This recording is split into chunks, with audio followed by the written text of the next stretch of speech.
Bonjour. Au nom des Jésuites du Canada, j'ai le plaisir de vous souhaiter la bienvenue à notre webinaire Relire les récits de l'enfance, Israël-Palestine aujourd'hui. Le webinaire d'aujourd'hui porte sur Joseph, fils de Jacob. Il est présenté par le père David Newhouse. Quelques points de procédure avant de commencer. La présentation durera 90 minutes. Cela comprend la présentation elle-même et une période de questions. Veuillez saisir vos questions dans la zone Q et R. Elles risquent de ne pas apparaître dans la boîte de clavardage. Un lien vers l'enregistrement de la présentation sera envoyé aux participants inscrits dans les 72 heures. Passez à la chaîne française si vous souhaitez entendre la traduction française. Nous commençons par rendre hommage aux peuples autochtones de tous les territoires sur lesquels nous nous trouvons aujourd'hui. Alors que nous nous réunissons aujourd'hui sur une plateforme virtuelle, prenons un moment pour reconnaître l'importance des territoires sur lesquels beaucoup d'entre nous se sentent chez eux. Nous le faisons pour réaffirmer notre engagement et notre responsabilité dans l'amélioration des relations entre les nations et dans notre propre compréhension des peuples autochtones ici et de leur culture. Au Canada, d'un océan à l'autre, nous reconnaissons le territoire ancestral et non cédé de tous les Inuits, Métis et Premières Nations qui habitent ce pays. Nous reconnaissons les torts et les erreurs du passé et nous nous engageons, chacune et chacun à sa manière, à avancer dans un esprit de réconciliation et de collaboration. J'ai maintenant le plaisir de vous présenter le père David Newhouse. David Mark Newhouse est membre de la Compagnie de Jésus. Il est un bon ami des Jésuites du Canada et nous sommes ravis de l'accueillir à nouveau. Le père Newhouse enseigne l'Écriture sainte dans divers établissements d'enseignement en Israël et en Palestine, mais il nous parle aujourd'hui depuis l'Afrique du Sud. Il a obtenu une licence, une maîtrise et un doctorat en sciences politiques à l'Université hébraïque de Jérusalem et il a ensuite obtenu des diplômes en théologie et en écriture sainte au Centre Sèvres à Paris et à l'Institut biblique pontifical de Rome. Il est vicaire patriarcal latin émérite pour les catholiques hébréophones en Israël et coordonnateur du travail pastoral auprès des migrants et des demandeurs d'asile en Israël. Mais le plus important, c'est que David vit avec les gens de la Terre Sainte, il chemine avec eux et connaît trop bien la souffrance qu'ils vivent dans leur vie quotidienne. David, nous avons aujourd'hui des participants connectés du monde entier, d'Afrique du Sud, d'Irlande, d'Angleterre, des Philippines, des États-Unis, d'Israël, Palestine, de Belgique et bien sûr du Canada et d'autres pays. Merci d'être des nôtres. Merci Patricia de m'avoir invité de nouveau. Je suis très heureux d'être avec vous. Et comme je vais utiliser une présentation PowerPoint, je vais tout de suite l'activer pour que nous puissions plonger dans le sujet qui nous réunit. Ça ne devrait pas être très long.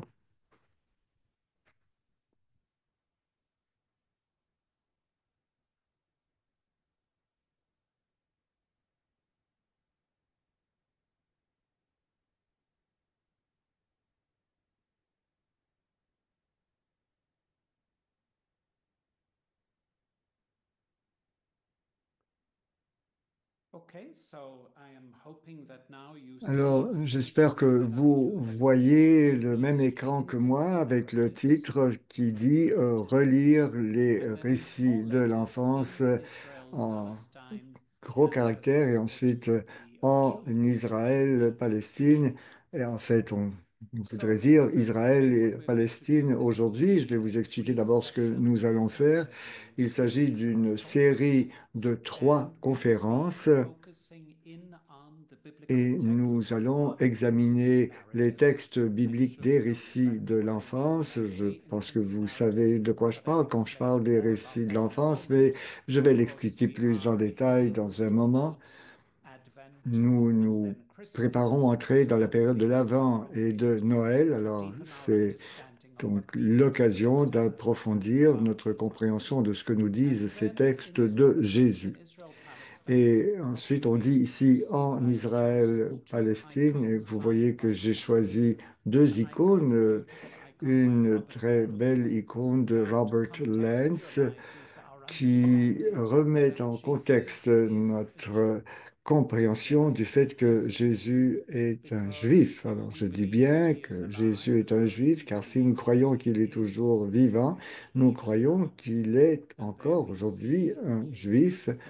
Et nous voyons aussi une belle icône contemporaine qui représente une femme juive avec son enfant pendant la catastrophe du XXe siècle. Et alors vous avez donc l'enfant Jésus qui porte les rouleaux de la Torah. Alors comme euh, et qui évoque la persécution nazie.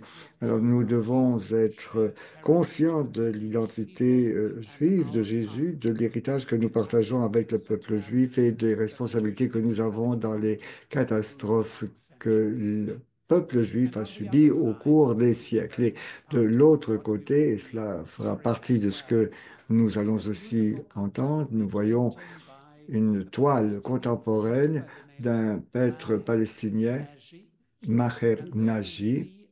Et là, nous voyons un Jésus palestinien dans les bras de sa mère Marie, habillée comme une Palestinienne, et Joseph à leur côté.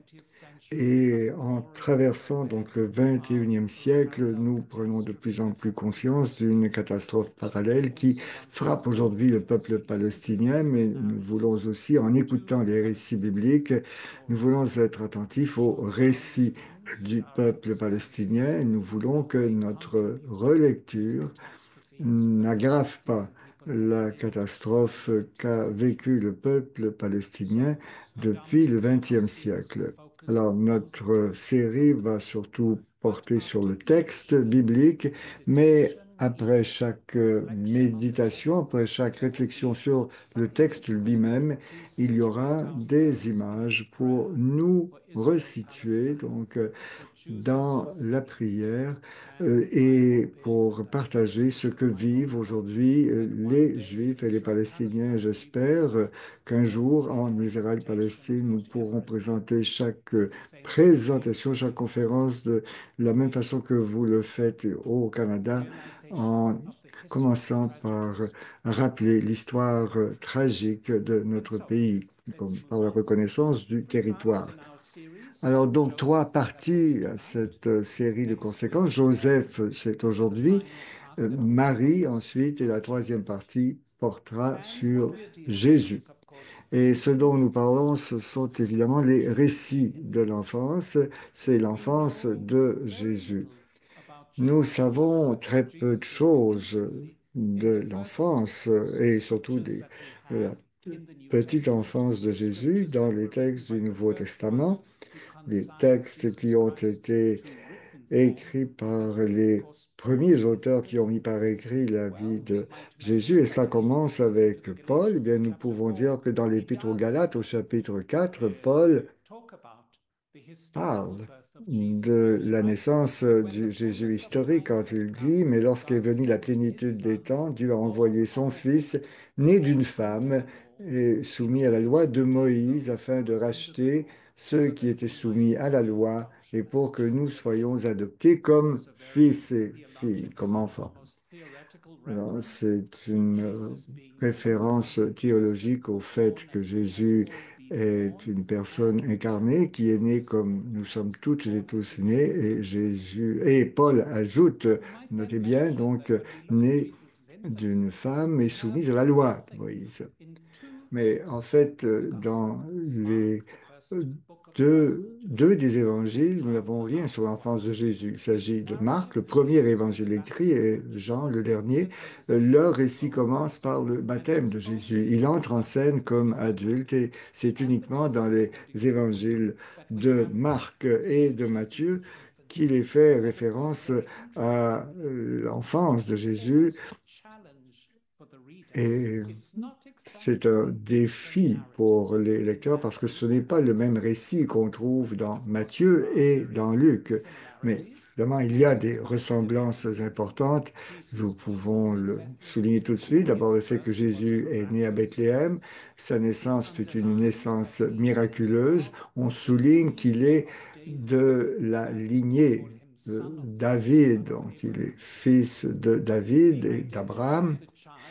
L'identité de l'enfant, le fait qu'il est le Messie, le Sauveur attendu depuis longtemps, est souligné dans Matthieu et dans Marc, dans Luc.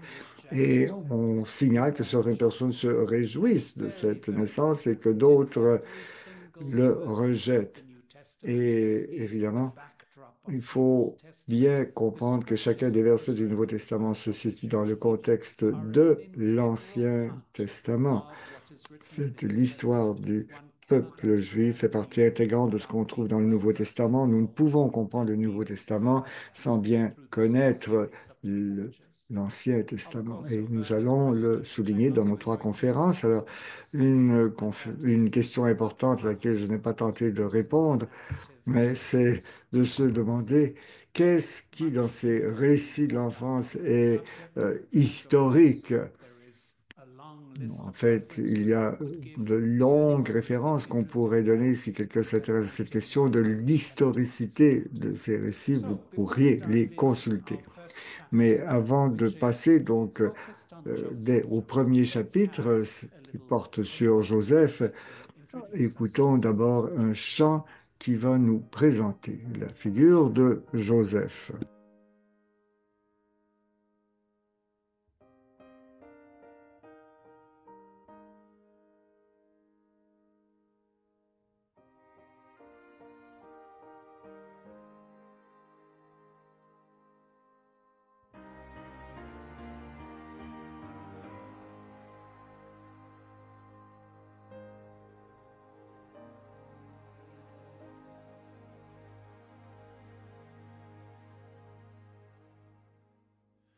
Go to sleep, my son.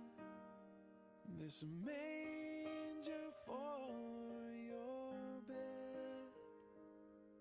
You have a long road before you rest your little head. Can you feel the weight of your glory? Do you understand the price?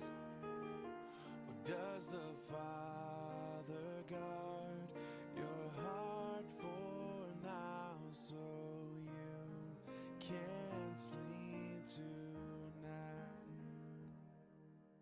Go to sleep, my son.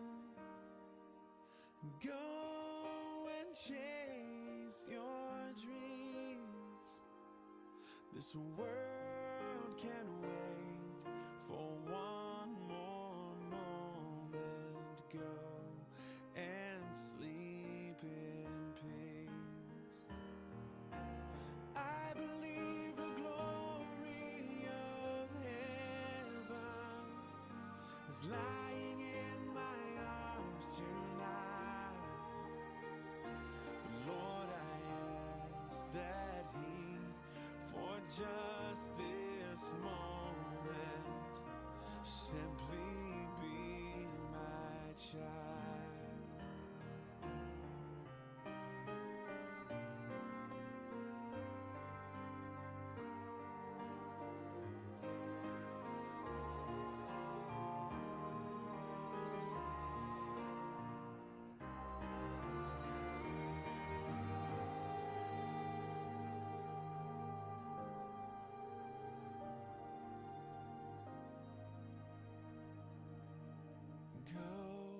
to sleep, my son.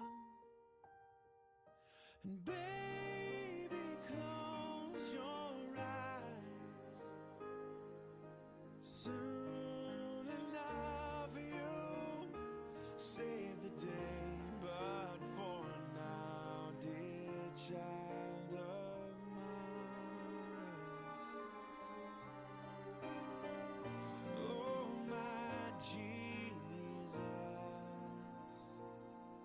sleep tight.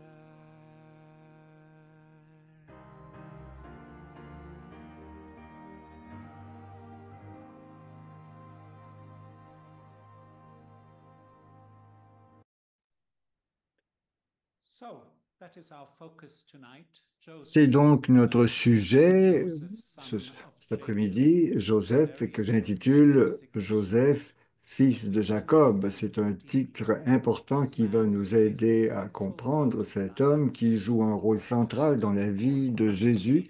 Je l'appellerai donc le père de Jésus. Des catholiques traditionnels seront surpris de cela. Non, non, ce n'est que le père adoptif de Jésus.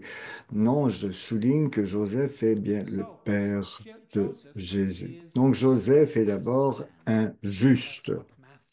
C'est ce que nous dit Matthieu. Et quand nous parlons de Joseph, nous sommes déjà plongés dans le récit de Matthieu, parce que pour Matthieu, Joseph est le personnage central de l'évangile de l'enfance, contrairement à Luc qui souligne davantage le rôle de Marie. Joseph, un juste. Et dans la généalogie par laquelle Matthieu ouvre son évangile, il écrit à la fin de cette généalogie, Jacob engendra Joseph, l'époux de Marie, de laquelle fut engendré Jésus, que l'on appelle Christ. En fait, nous voyons déjà le titre donné à Joseph. Il est l'époux de Marie, donc, euh, qui a donné naissance à Jésus. Mais on sait que ce n'est pas de la semence de Joseph que Jésus est né. Mais il faut souligner que Joseph est le fils de Jacob et il n'est pas le premier fils de Jacob que nous connaissons si nous lisons la Bible du début à la fin, donc de la Genèse à l'Apocalypse, car il y a deux fils de Jacob qui s'appellent Joseph, l'un dans le Nouveau Testament et l'autre dans l'Ancien Testament. Le Joseph du Nouveau Testament, vous voyez donc le Joseph qui tient les deux colombes, c'est tiré de l'Évangile de Luc, mais il est très souvent représenté comme ça avec les deux colombes. Alors, il est donc encore une fois, Jacob engendra Joseph, l'époux de Marie, de laquelle fut engendré Jésus, que l'on appelle le Christ, le Messie. Première mention de Joseph dans le Nouveau Testament, mais je pense que Matthieu voulait que les personnes qui lisaient ou entendaient l'Évangile pouvaient comprendre qu'il disait, mais oui, écoutez, nous connaissons un autre Joseph, fils de Jacob, et cela nous appelle à nous reporter au livre de la Genèse, au livre 30, verset 24, où le premier Joseph, alors qui est engendré de Rachel, alors Rachel appela l'enfant Joseph en disant que le Seigneur me donne un autre fils. Alors ce n'est peut-être pas clair en anglais, mais en hébreu, Yosef, c'est le mot en hébreu qui signifie le Seigneur m'a ajouté, m'a donné un autre fils. Alors nous voyons donc ici déjà un parallèle qui est très riche de sens dans l'évangile de Matthieu et je tiens à souligner un certain nombre de parallèles qui vont nous aider à comprendre comment le Joseph de l'Ancien Testament éclaire la figure du Joseph du Nouveau Testament. En premier parallèle, alors il a eu des difficultés avec une femme. Eh bien, je pense que quand nous disons que notre Joseph du Nouveau Testament a eu quelques difficultés avec la femme à laquelle il était fiancé, ou comme le dit Matthieu, avant qu'ils ne vivent ensemble, elle fut enceinte par l'action de l'Esprit Saint. Mais bien sûr, ce n'est pas ce que voient les gens. Mais sa fiancée est enceinte avant d'avoir vécu avec lui. Et c'est évidemment un énorme problème, un scandale. Et le texte continue, alors, et nous voyons que Joseph est injuste. Joseph, son époux, qui était un homme juste et ne voulait pas la dénoncer publiquement, décida de la renvoyer en secret. Encore une fois, cela, on aurait plutôt prévu que cet homme, donc humilié par le fait que sa fiancée est enceinte, la dénoncerait donc, sur les toits et Marie donc aurait été lapidée comme adultère, une femme donc devenue enceinte avant de vivre avec l'homme qui devait être son mari. Mais nous voyons que Joseph est injuste, mais il va même au-delà de ce qui serait ses droits selon la loi. Il aurait pu la dénoncer et la faire condamner publiquement. Mais remarquez que le fils de Jacob du Nouveau Testament est un peu comme le fils de Jacob dans l'Ancien Testament, qui lui aussi a eu des problèmes avec une femme, et c'est ce que nous voyons donc en Genèse 39. Vous vous rappelez que Joseph, fils de Jacob, est maintenant en Égypte. Il travaille dans la maison de son maître Potiphar et après un certain temps, comme l'écrit le texte, la femme de son maître jeta les yeux sur Joseph et lui dit, couche avec moi. Et Jésus, donc, révolté par l'idée de commettre le mal avec la femme de son maître, refuse et il en paie le prix parce qu'il se retrouve en prison et il attend son destin. Et ensuite, il y a un deuxième parallèle entre les deux figures. Encore une fois, c'est intéressant de voir comment la figure de Joseph dans l'Ancien Testament illumine, éclaire celle du Nouveau Testament. Les deux Joseph sont des hommes qui font des rêves. À plusieurs reprises dans le récit du Joseph au début de l'évangile de Matthieu, il fait des rêves et ces rêves ne sont pas simplement donc des visions passagères, c'est une façon pour le Seigneur de parler à Joseph directement pour l'aider à assumer son rôle de père de Jésus. Et à quatre reprises, donc dans l'évangile de Matthieu, un ange du Seigneur lui apparut en rêve et lui dit, même chose donc en 2:13, un ange du Seigneur apparut soudain en rêve à Joseph en Égypte et lui dit, et enfin, après avoir été averti en rêve, donc cela non, la première fois, si vous vous rappelez bien, quand Joseph découvre que sa fiancée est enceinte, un ange lui apparaît et lui dit, ne crains pas de prendre chez toi cette femme, car cet enfant est l'enfant de Dieu conçu de l'Esprit Saint et tu es appelé à être son père. Tu es appelé à nommer, donc à donner un nom à cet enfant. Donc c'est le rôle traditionnel du père.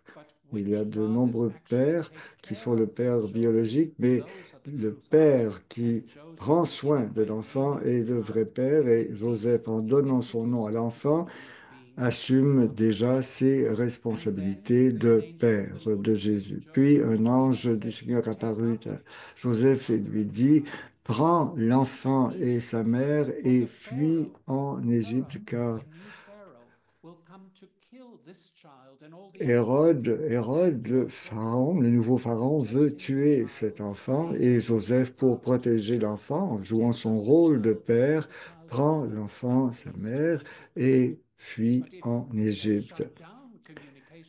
Mais s'il avait coupé les communications avec le Seigneur, à ce moment-là, il serait resté en Égypte. Mais un ange du Seigneur apparaît à Joseph et lui dit, le temps est venu de rentrer dans ton pays pour que l'enfant puisse vivre sa destinée. Alors Joseph prend l'enfant et sa mère et retourne en Israël.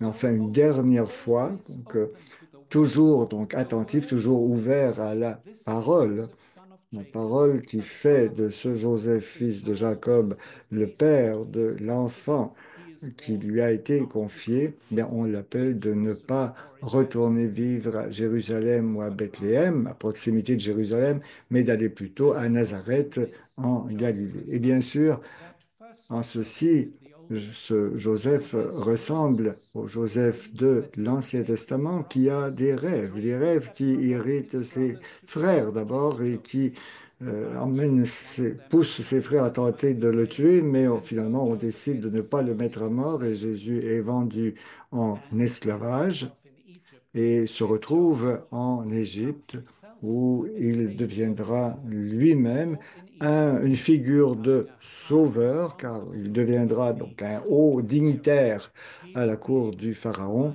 Il sera en mesure de fournir de la nourriture à ses frères qui euh, cherchent refuge en Égypte parce qu'il y a une famine en terre de Canaan. Alors c'est euh, Joseph qui va pratiquement rapatrier toute sa famille en Égypte où ils pourront prospérer et devenir même puissants. Donc Joseph qui sauve ses frères.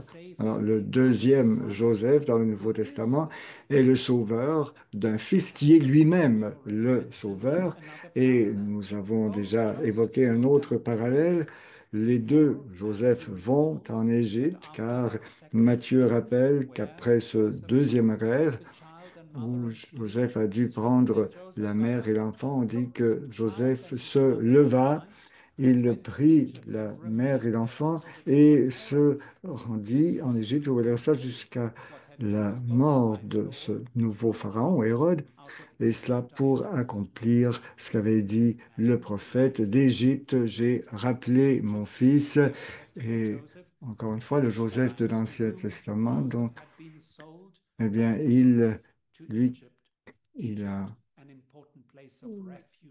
conduit donc ses frères en Égypte, qui est un lieu de refuge important.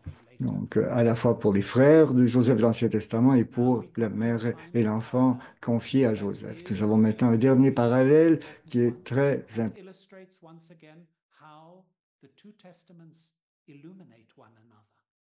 On voit ici comment les deux testaments s'éclairent l'un l'autre. Les deux Joseph, fils de Joseph, sont des pères. Oui, ils sont des pères. Je vais indiquer que le Nouveau Testament de Joseph, le Nouveau Testament, est un père. Parce qu'il est écrit en Matthieu, elle te donnera un fils, et toi, Joseph, tu dois lui donner le nom de Jésus. Ce sont les paroles de l'ange. Et si on regarde plus proche, le mot nommer, c'est le rôle du père que de nommer dès le début. Au chapitre 5 de livre de Genèse, c'est écrit que Dieu nomme Adam et Adam nomme Seth. Dieu est le père d'Adam et Adam a le nom d'Adam de Dieu et Dieu nomme Seth. Seth devient le fils d'Adam et Joseph nomme Jésus. Le nom de Dieu donne le nom de Jésus. C'est pas un fils à cause de son sperme.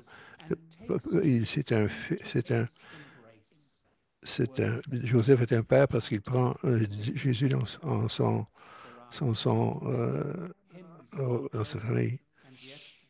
Et à travers cet hymne que nous venons d'entendre, avant de regarder cette étude, nous avons entendu que je prends Jésus dans mes bras, car il est mon fils, pour ces quelques moments avant de partir en mission.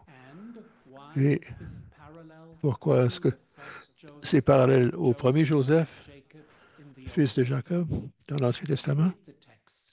Lisons le texte. Très intéressant.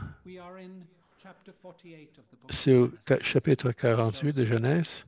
Joseph, un fort en Égypte, qui est parti d'une maison ordinaire.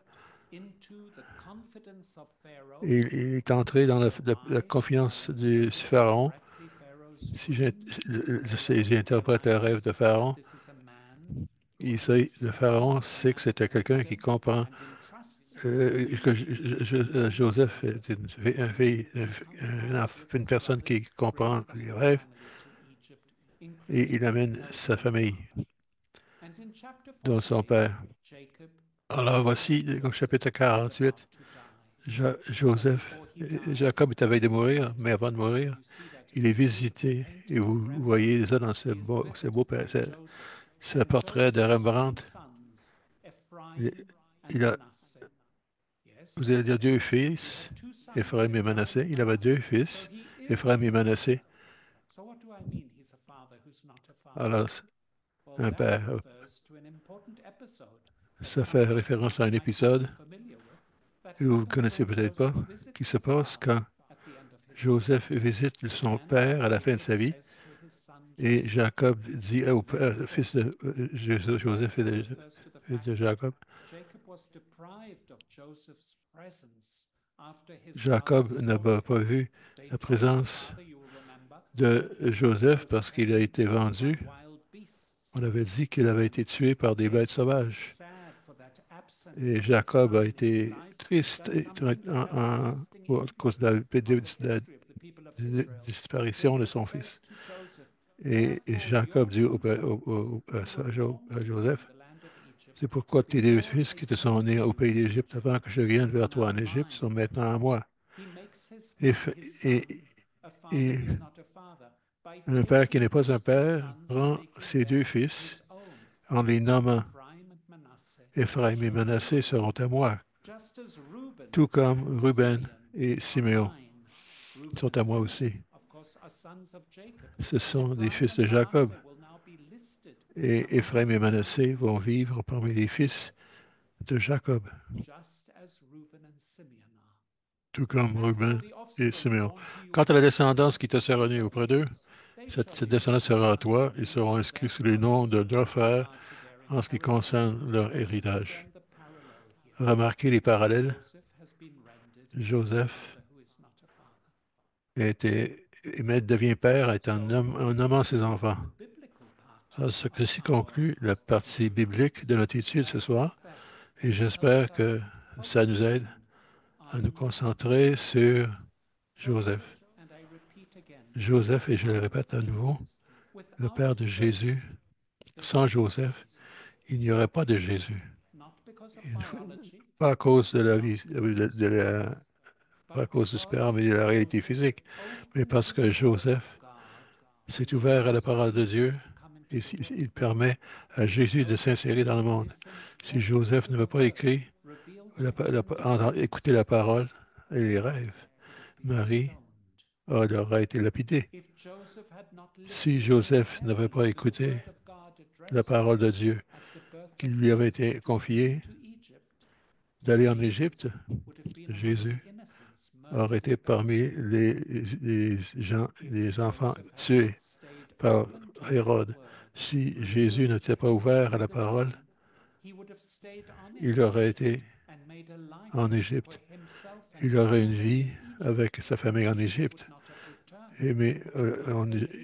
Jésus ne pourra pas retourner, n'aura pas retourné en Israël pour conclure sa mission.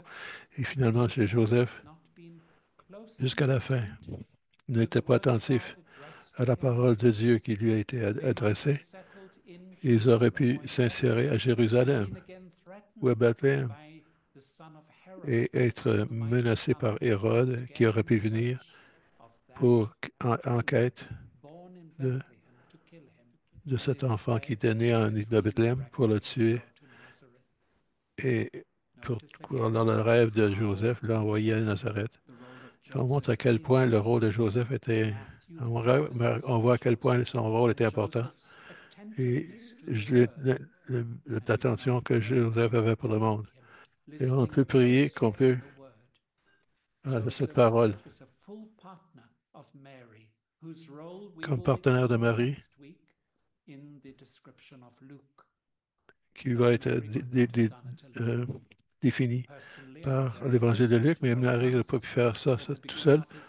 Et c'est bon que le pape François, au début qu'il y ait une prière eucharistique, nous ajoutons le nom de Joseph au nom de Marie. Donc nous avons Joseph et Marie à remercier, non pas juste Marie. Et maintenant, je veux prendre quelque temps de prière pour ce qui se passe en Israël-Palestine actuellement, la terre où j'ai été élevé, comme vous le savez. Pendant des décennies, nous avons été impliqués dans la guerre, des guerres avec des luttes. Je ne veux pas faire un commentaire politique, bien sûr, mais je veux que nous prenions quelques instants pour prier pour les Israéliens et les Palestiniens pour qu'ils puissent comprendre qu'ils doivent vivre ensemble sur cette terre, une terre qu'ils peuvent partager plutôt que de se battre sur cette terre. Je suis intéressé par deux pères qui ont été dans mes prières depuis plusieurs mois, surtout depuis le 7 octobre et récemment, depuis qu'on aborde, si on a d'autres stratégies. Le premier père s'appelle Yarden Bivas. Yarden Bivas a été kidnappé avec sa femme et ses deux enfants. Nous les envoyons ici, une image du couple, lui et sa femme. Il y a deux enfants, Ariel et Claire, deux petits-enfants. Depuis le 7 octobre, et nous avons de leur, c'est surtout la mère qui a été prise à Gaza. Par la force, on ne sait pas ce qui s'est passé, ils sont toujours absents, perdus, ou on peut plus les trouver. Si on sont peut-être morts. Alors, en pensant au père de cette famille avec les deux enfants, qui ne pouvait pas protéger ses propres enfants et sa femme, nous prions pour les Israélites en vivant à travers ces mois terribles depuis le 7 octobre. Et en même temps, avec Yarden Bibas, je veux également me rappeler de quelqu'un qui est en vie, Mohamed Abouanso Sang. Nous le voyons ici, dans sa tristesse énorme, la tristesse d'un père qui a perdu une saine femme et ses deux enfants. Vous vous rappelez peut-être l'histoire concernant Mohamed Awad, comme ça, qui est sorti de sa maison à Gaza durant le conflit actuel. Il a été pour inscrire la naissance de ses deux enfants, Assir et Assage, les deux petits bébés là. Sa femme venait de les avoir. Elle était professionnelle médicale et belle-mère, et la mère et les deux enfants. Et quand le monsieur est sorti de son bureau d'inscription, il a été informé qu'un missile informé avait frappé l'édifice où sa femme et ses deux enfants étaient, où ils ont été tués par une fusée. Prions que Mohamed, qui vit avec cette horreur, un père qui était incapable de protéger sa femme et ses deux enfants.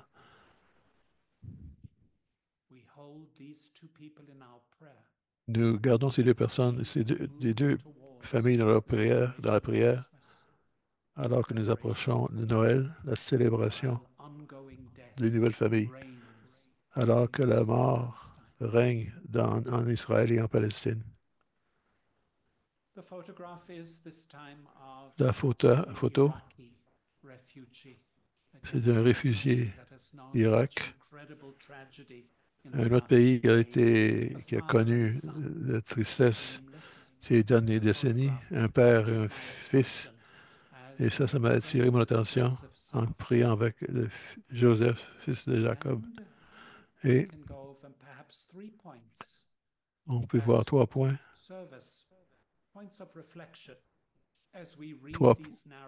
note en le regardant l'histoire de Joseph, fils de Jacob, dans l'Évangile ce soir. Vous pouvez avoir qu'il ait le courage d'être un père. Et une fois de plus, c'est pas le courage de faire la chose biologique, mais c'est d'assumer la responsabilité, de prendre un enfant dans le bras de son père qui est prêt à protéger cet enfant, de tout faire possible pour nourrir l'enfant, pour s'assurer que cet enfant puisse grandir en sécurité. Nous vivons dans un monde qui est insécure et je pense qu'il nous faut prier pour tous les pères pour qu'ils aient assez de courage et de protéger leurs enfants, de nourrir leurs enfants, d'embrasser leurs enfants, de les porter leurs enfants dans leurs bras, car nous vivons tous dans un lieu d'exil, une place où la réalité est éclatée. Et ce soir, on veut penser spécialement au peuple palestinien qui ont vécu un exil qui vient de durer plusieurs décennies, certainement depuis 1948. Mais en même temps, tenir dans nos cœurs tous les pères chez les Juifs qui sortent des siècles de désastres. Puis le père de gens palestiniens ou israéliens des gens qui n'ont pas pu protéger leurs enfants au cours de l'histoire. Et, et le dernier point de réflexion, de pouvoir rêver, d'être ouvert aux rêves. Oui, quand nous dormons, nous reposons et on peut rêver. Qu'est-ce qu'on peut rêver? À quoi on peut rêver? Est-ce que nos rêves sont des cauchemars dans l'exil, dans des mondes qui sont brisés par la guerre et la brutalité? Ou est-ce qu'on peut croire et prier et nourrir l'espérance que la parole de Dieu va venir nous visiter durant nos rêves? Et cette parole va nous montrer au Père comment être des pères, comment être des gens qui protègent la vie et des présences tendres dans leur situation concrète.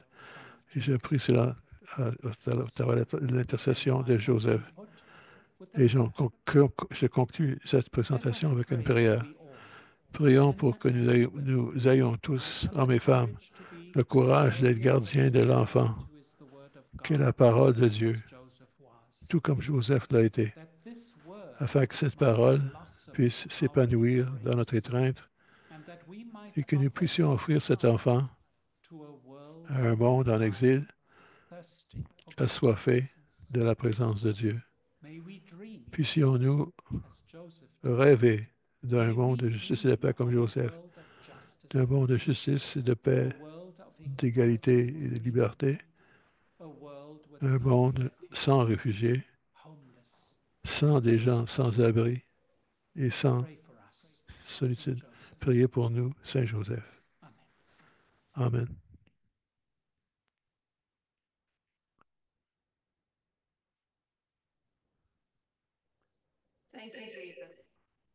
Merci beaucoup, Père.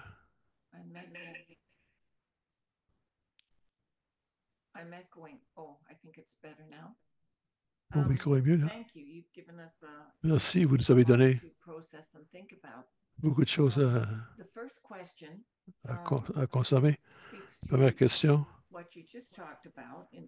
faire référence à ce que vous venez de dire, Joseph.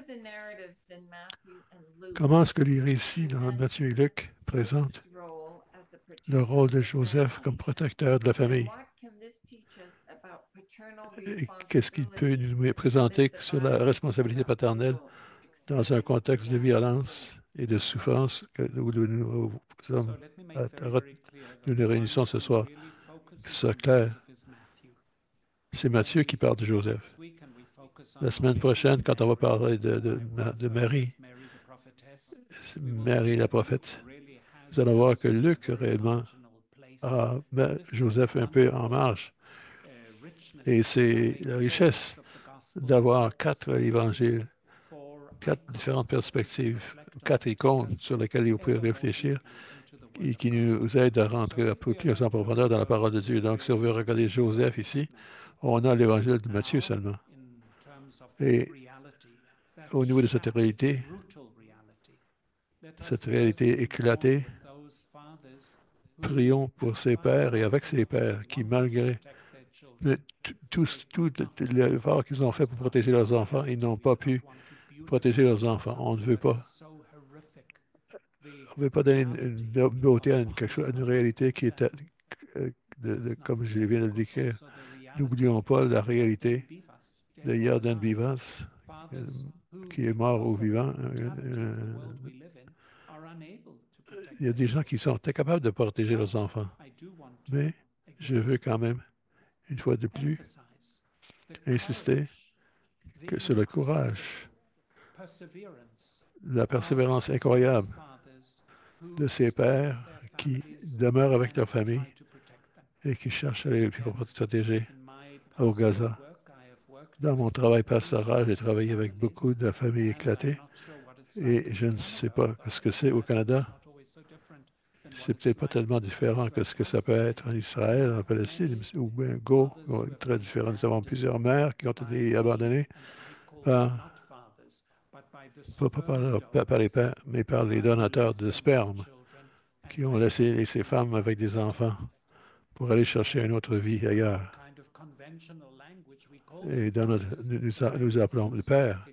Mais moi, je refuse de les reconnaître comme pères, même s'ils sont les pères biologiques, parce que ils ont décidé d'abandonner leur famille et d'abandonner leurs responsabilités, d'abandonner les enfants et les femmes. Et ils vont abandonner les femmes pour un instant qu'ils ont aimé et ils sont quittés pour aller trouver une autre vie. Et n'ont aucun contact de leurs enfants à part après. Ça, c'est en contraste avec des gens comme Joseph. Joseph est peut-être un cas extrême d'un père qui n'est pas le père biologique, certainement pas selon le Nouveau Testament, mais c'est un père qui montre ce que ça veut dire que d'être père, de prendre les enfants dans ses bras et de protéger sa femme. Et quand je regarde les images qui sortent de Gaza, nous voyons des pères qui sont comme ça. Nous voyons des pères qui embrassent leurs enfants alors qu'ils fuient les bombes dans le contexte de violence. Je sais que c'est vrai en Israël, qu'il y a des pères qui cherchent le bien-être de leurs enfants, cherchent à protéger leurs enfants de la brutalité d'un monde qui les entoure. Alors je pense qu'une fois de plus, et en réfléchissant sur l'image de Joseph, si on rend Joseph plus incarné, plus réel, nous pouvons vraiment trouver une inspiration pour vivre plus pleinement le rôle de ce que ça peut vouloir dire que d'être père. C'est quoi la référence pour l'hymne que nous avons chanté au début? Non, malheureusement, Patricia, j'ai cherché la référence. J'ai cherché pour trouver un chant de Noël qui s'intéresse, qui se concentre sur Joseph. Je pense que c'est très beau. Ce n'est pas le seul qui existe. C'est un très beau chant de Noël et ça montre quelque chose auquel on a donné peu d'attention. Joseph n'est pas tellement le premier en avant dans les chants de Noël. On se concentre surtout sur la mère et sa fille, son fils. Mais il faut savoir que père, enfant et mère sont retenus aussi par le père.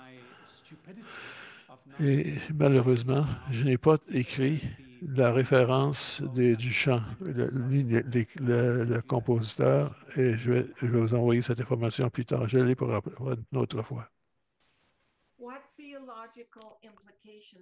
Quelles conséquences théologiques existent avec les différentes images qu'on présente de Joseph en Matthieu et Luc, surtout à la lumière des luttes pour de l'identité et justice dans notre monde. Bon, c'est quoi la connexion entre oui, les deux évangiles? Quelles conséquences théologiques existent en présentant Joseph différemment dans Matthieu et Luc? Et alors qu'on fait des Luc, on fait des luttes en Israël actuellement aussi. C'est quoi? Alors, je vais parler de quelles sont les conséquences théologiques qui, qui regardent, qui expliquent. Matthieu se concentre surtout sur Joseph. Et il faut se rappeler que les écrivains du Nouveau Testament écrivent un vocabulaire pour expliquer qui était Jésus avec les Écritures d'Israël. C'est tout à fait normal que Joseph, en Matthieu, est repris avec les mêmes tonalités, couleurs ou variations que le Joseph de l'Ancien Testament. Luc ne porte pas beaucoup d'attention à Joseph parce que Luc, lui, va se concentrer sur Marie. Et la semaine prochaine, nous allons concentrer sur Marie, sur la maternité de Marie, et avec le courage et la persévérance de Marie, qui est la mère de Jésus. De façon que les conséquences théologiques ici sont importantes. Et il nous faut comprendre que, surtout, ce que nous est présenté avec nos icônes actuellement de Jésus. Et je soulève la question difficile de quelle est la réalité de ces récits. Et il y a Raymond Brown et d'autres qui ont écrit beaucoup pour essayer de discerner ce qu'on peut savoir au niveau historique de ces des récits qui nous ont été donnés. Mais les écrivains ne sont pas intéressés à faire un récit historique ou faire de la recherche historique avec des archives pour nous donner des faits, des impressions immédiates. Non, ils veulent nous donner des textes qui vont nous inspirer et qui vont nous amener à connaître le Jésus plus en profondeur. Quand c'est la deuxième partie de la question, comment est-ce que tout ça, ça est lié à notre contexte en Israël, en Palestine? Eh bien, je pense qu'une fois de plus, il faut faire très attention de faire de ces textes des manifestes idéologiques qui appuient un côté plus qu'autre l'autre. Non, tout est là pour promouvoir une compréhension plus profonde de ce que notre vocation humaine peut être. Et la question pour moi serait comment, en réfléchissant sur le contexte de Joseph, dans le contexte d'Israël et Palestine, comment ça peut nous aider à promouvoir une conversation autour du rôle d'un père en Israël et Palestine aujourd'hui. Qu'est-ce que ça veut dire que de protéger nos enfants? Qu'est-ce que ça peut vouloir dire que d'amener nos enfants dans un monde où ils sont pris en charge par d'autres et un monde qui est un monde plus valable, qui est en contraste avec le monde qui nous est présenté actuellement. Alors, qu'est-ce que ça veut dire que d'être un père? Qu'est-ce que ça veut dire que d'être homme? Qu'est-ce que ça veut dire que d'être un enfant? Qu'est-ce que ça veut dire que d'être source de vie? Et je pense que ce sur quoi nous avons ce que nous avons promu, c'était des images d'hommes machos, militaires, agressifs, et, et qu'on associe ça avec les masculinités. Alors, Joseph présente une image tout à fait opposée.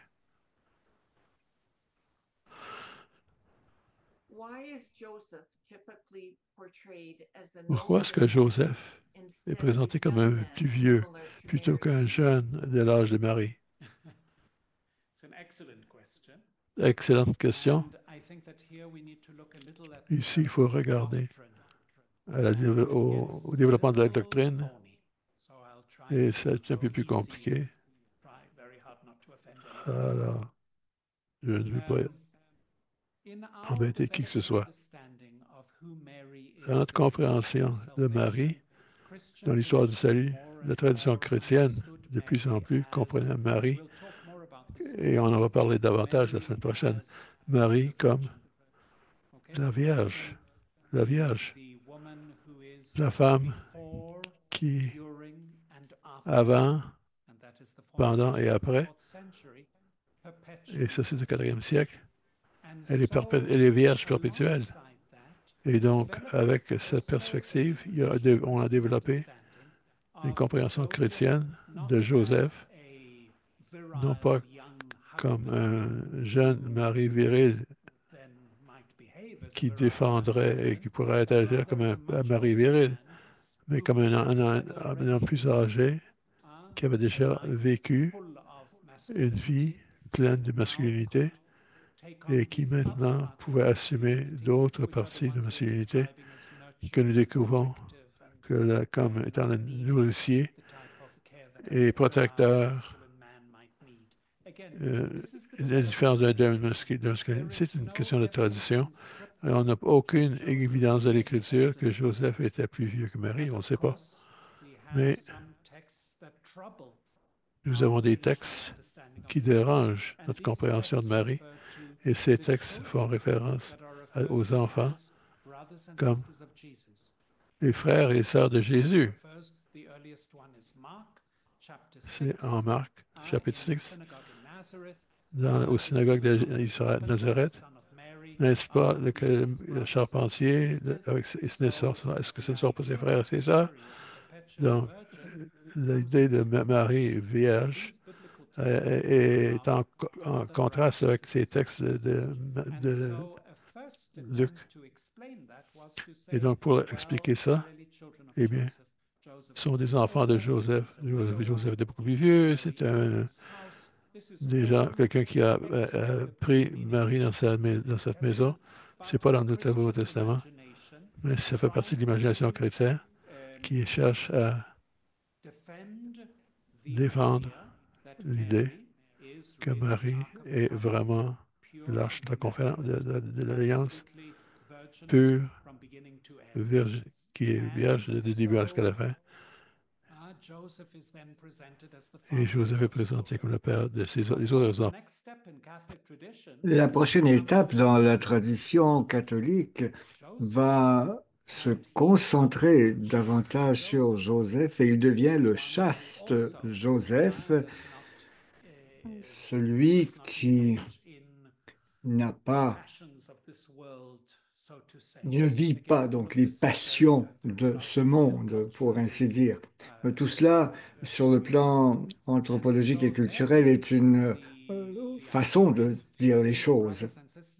Et on essaie de dire que, autrement que ses frères et sœurs de Jésus sont simplement des membres de la famille sans être les enfants de Marie. Alors c'est un peu de là que vient cette image d'un Joseph plus âgé. Encore une fois, ça n'a pas de fondement dans la Bible, mais ça n'est mais dans un film qui raconte l'histoire de Nativité il y a quelques années et que j'ai aimé, là, qui n'est pas nécessairement bibliquement exact, mais Joseph est alors présenté comme jeune et Marie aussi est jeune et ils ont ce bel enfant. J'espère que je n'offense personne en disant cela.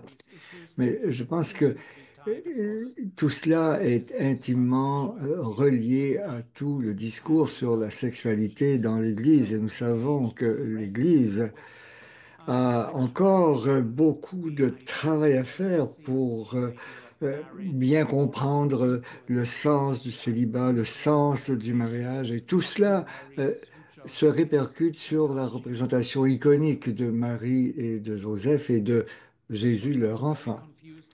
Est-ce que tout cela est assez confus? Non, au contraire, c'est très intéressant.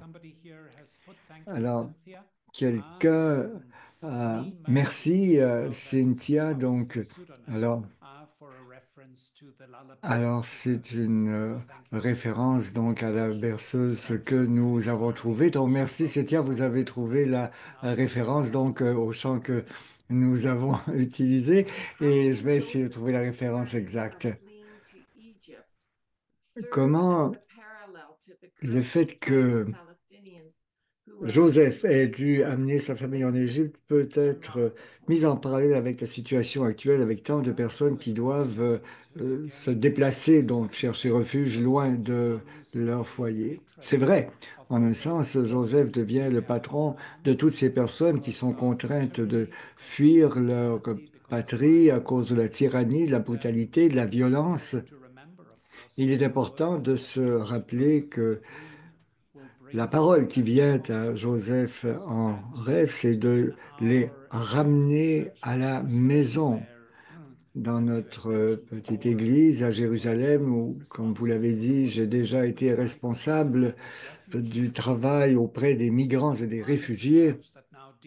Alors, cette partie de l'Église qui s'occupe des migrants et réfugiés porte le titre maintenant de Vicariat de la Sainte Famille pour faire référence justement à Joseph qui a dû faire face à la violence politique qui cherchait à éliminer son enfant et qui a dû fuir. Encore une fois, cela nous rappelle que dans notre façon de pratiquer l'hospitalité et d'accueillir des migrants et des réfugiés, nous pouvons accueillir, réfugier, recevoir chez nous, trouver une place au fond chez nous pour la Sainte Famille. C'est un aspect important du sens contemporain de ces récits. Les réfugiés qui viennent chez nous, les travailleurs migrants qui tentent de survivre en fuyant des pays appauvris, eux aussi sont des pères de famille et représentants d'une sainte famille qui demande notre aide. Il est important de penser que la parole va demander à Joseph de rentrer dans son pays pour que Jésus puisse vivre la destinée pour laquelle il est né.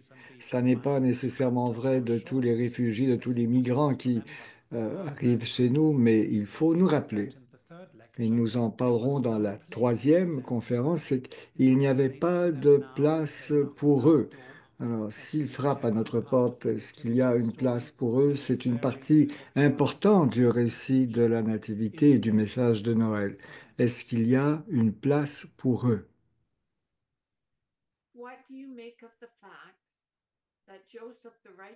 Le fait que le juste Joseph fait ce qu'il faut, mais sans parler, qu'est-ce que vous faites de tout ça? Le fait qu'il est si discret.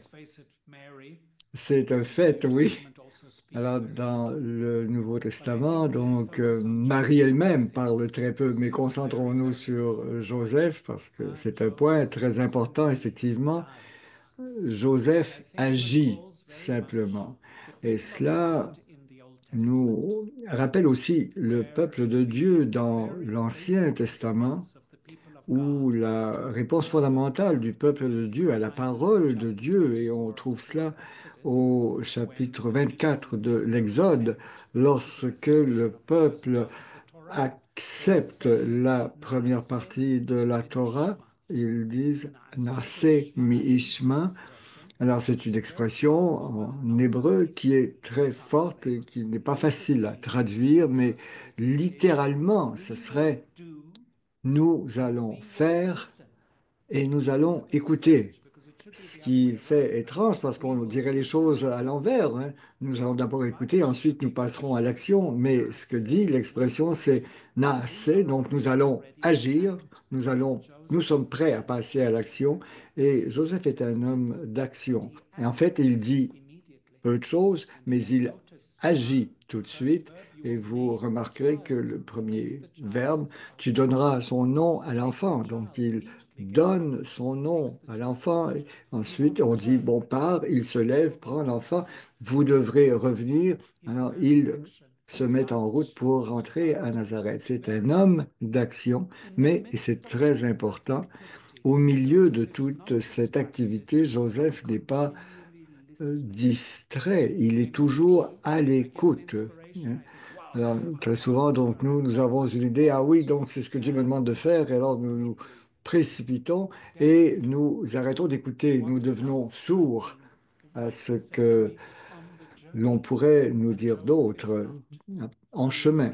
Mais Joseph n'est pas comme ça, il est vraiment la personne qui représente l'incarnation de l'homme en relation avec Dieu et qui dit à son tour, je vais agir et je vais écouter. Je vais tout de suite passer à l'action. Il n'y a pas d'hésitation, de tergiversation. Il fait les choses, mais en passant à l'action, il reste constamment ouvert, toujours à l'écoute, prêt à recevoir d'autres directives de Dieu. Et en cela, il est clairement une icône et une inspiration pour chacune et chacun de nous.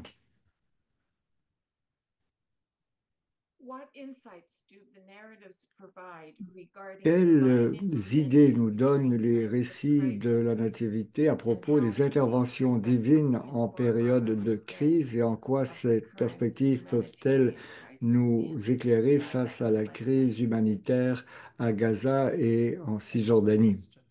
Excellente question, mais pas une question à laquelle il est facile de répondre parce que lorsque nous sommes en pleine crise, nous sommes traumatisés, nous sommes en état de panique et ça n'est pas le meilleur état pour être à l'écoute. Et Joseph, comme Marie, nous le verrons la semaine prochaine, ce sont deux figures qui écoutent attentivement la voix. Qu'est-ce que cela veut dire que d'être à l'écoute quand nous sommes en pleine crise? On n'a pas le temps de s'arrêter pour faire une retraite de 8 jours lorsque vous êtes en face d'une crise humanitaire. Mais en même temps, je pense que en tant comme croyantes et croyants, nous devons créer une sorte d'espace intérieur où Dieu, s'il le désire, peut nous parler. Est-ce que c'est peut-être la petite différence que nous pouvons faire comme croyants engagés dans la lutte pour la justice, la liberté et la paix? Est-ce que nous sommes capables de créer cet espace intérieur où nous sommes constamment à l'écoute d'une voix qui nous rappelle l'humanité de l'autre, le commandement d'aimer notre prochain comme nous-mêmes et d'aimer aussi nos ennemis? Ce ne sont pas là des réactions normales et instinctives à la crise. Et moi, dans mon monde intérieur, je veux tout de suite la justice, je veux tout de suite réagir, et cela voudrait dire annihiler l'ennemi. Je veux tout de suite donc refaire l'égalité et donc faire disparaître les différences. Je veux tout de suite la paix, et cela pourrait vouloir dire donc imposer des solutions diplomatiques qui ne sont pas la véritable paix pour simplement réduire la rumeur au silence.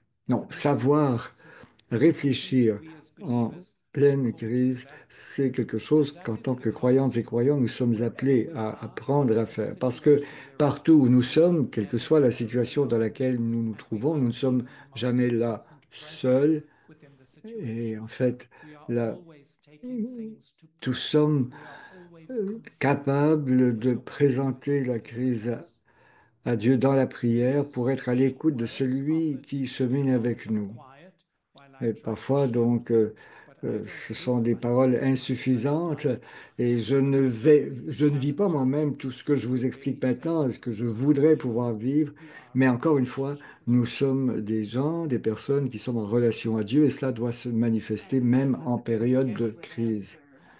Mais je pense que c'est là une réponse très jésuite. Prochaine question.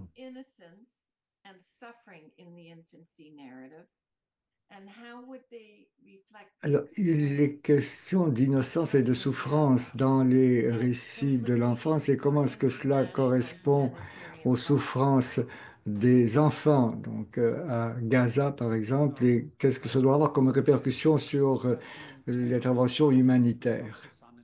Oui, évidemment, évidemment, c'est une partie très importante de l'évangile de Matthieu en particulier, c'est la défense des vies innocentes. Et au fond, comment les actions d'Hérode, par exemple, qui est le pharaon de ce récit. Donc Hérode est vraiment dépeint avec des traits, et des tonalités qui évoquent le pharaon de l'Ancien Testament qui avait décidé de tuer donc les enfants, les premiers-nés des Israélites. Et effectivement, nous sommes appelés, et c'est un thème central de la période de Noël, c'est que Dieu va naître comme enfant, comme un bébé innocent. Et est-ce que nous sommes prêts à l'accueillir? Et si nous sommes prêts à l'accueillir, est-ce que nous sommes prêts à reconnaître que Dieu, en ce moment-ci, naît d'une mère qui n'a pas d'accès à l'hôpital, parce que tous les hôpitaux ont été détruits, qui n'a pas accès aux médicaments dont il aurait besoin parce que l'état de siège interdit donc ou empêche de faire venir des médicaments, qui n'a même pas accès à de la nourriture et elle va donner naissance à Dieu. Néanmoins, est-ce que nous pouvons saisir cela? Et si nous le comprenons, en quoi est-ce que cela va changer notre façon de nous comporter à l'égard des gens de Gaza ou des gens d'Israël? Toutes les personnes, parce que en ce moment même, Dieu vient en ce monde à travers des femmes qui donnent naissance à des enfants. Si nous pensons à l'humanité en ces termes-là, si nous pouvons vraiment faire en sorte que l'incarnation ne soit pas simplement un événement qui aurait eu lieu il y a 2000 ans, mais une réalité qui se poursuit autour de nous, le monde devient un endroit bien différent pour nous. Bien sûr, dans l'évangile de Matthieu, au chapitre 25, la dernière parabole que Jésus nous raconte, il dit précisément que si vous voulez me trouver, eh bien, c'est chez ceux qui sont pauvres, qui sont en prison, qui sont malades, nus, qui ont faim et soif. C'est là que je suis. C'est qui je suis. Et dans le récit de Noël, eh bien, on ajoute aussi que ce Jésus que nous cherchons, ce Fils de Dieu, cette présence de Dieu parmi nous, se trouve chez les nouveau-nés.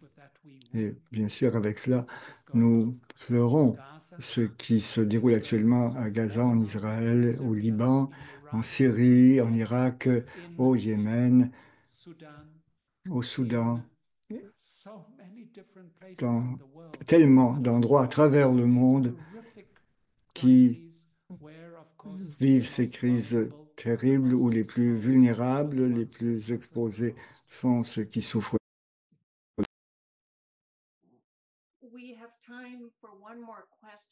On peut répondre à une dernière question. Je vais vous lire deux questions qui sont très semblables et que je vous invite à y répondre ensemble.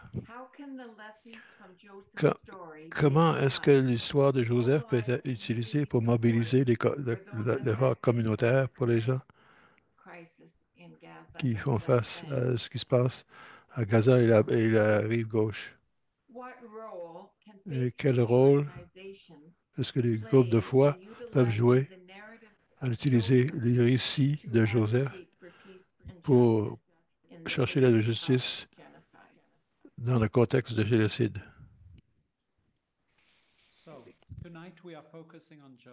Alors ce soir, nous nous concentrons sur Joseph. La semaine prochaine, nous nous concentrer sur Marie.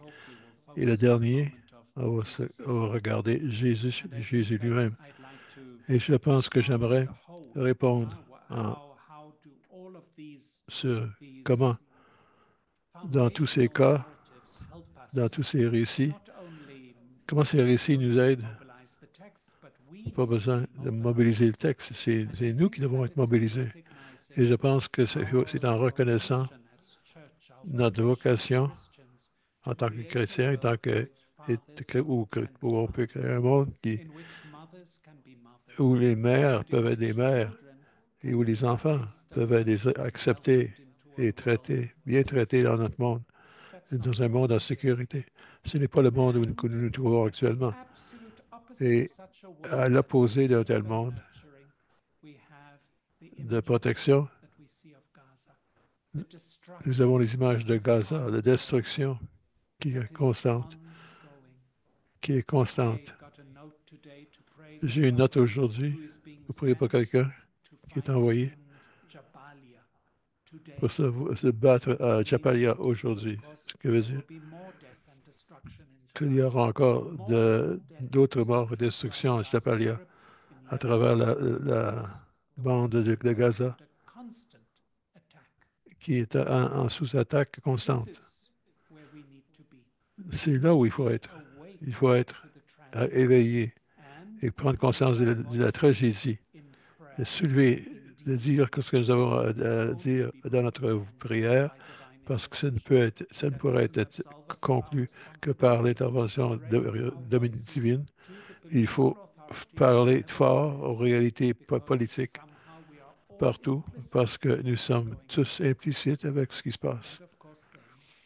Eh bien, pour rejoindre les gens, le peuple palestinien qui souffre, les Israélites aussi qui souffrent, encourager les Israélites à changer les manières de faire de leur gouvernement.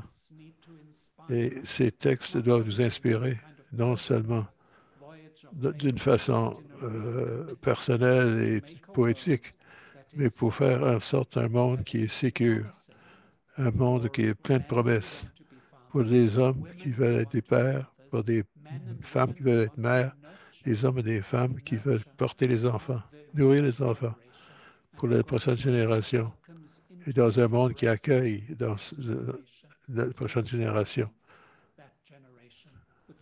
Et pour ne pas les attirer dans un monde comme celui que nous avons créé. Merci. Eh bien, David, je vais vous remercier plus profondément, en profondeur pour votre présentation sur les récits de la naissance de Jésus. Ta première session sur Joseph, fils de Jacob, nous permet de regarder l'évangile de Matthieu avec des nouveaux yeux et avec une compréhension plus profonde dans notre époque. En regardant le texte avec une certaine lentille, nous permet de regarder la mission de Joseph, fils de Jacob, et voir notre propre appel à être des disciples. Et cette conférence a été interpellante, nous aide à préparer la façon de préparer l'avant avec Père et Protecteur, Palestine, et dans nos propres vies, tu nous as montré comment ces histoires continuent de nous inspirer et d'être des fidèles à la réalité du message, de témoignage, en touchant notre propre spiritualité et nos propres. Et quand on regarde ce qui se passe sur le terrain de Jésus, tu nous montres comment le témoignage aujourd'hui peut être une source de paix et de justice. Merci pour votre réflexion et votre compétence scripturaire. On a hâte de continuer avec le travail de ce chemin, ce pèlerinage avec toi la semaine prochaine. Bon, on se revoit la semaine prochaine. Je voudrais remercier David Mann et nos deux interprètes, Michel et Albert, pour leur appui technique aujourd'hui. Revenez-nous le lundi prochain pour Marie comme prophétesse et le lundi le 29 pour la naissance de Jésus à Bethléem. Et nous avons une tournée d'études. Trouver Dieu sur la voie de la soie. Le Kurdistan, Pakistan, Pakistan et Tadjikistan, ça va se faire en mois d'avril avec le Père Scott Lewis. Contactez-moi pour d'autres informations. Et merci à tous les participants qui ont été avec nous cet après-midi. Nous avons hâte de vous entendre et de vous voir une fois de plus lundi prochain. Merci.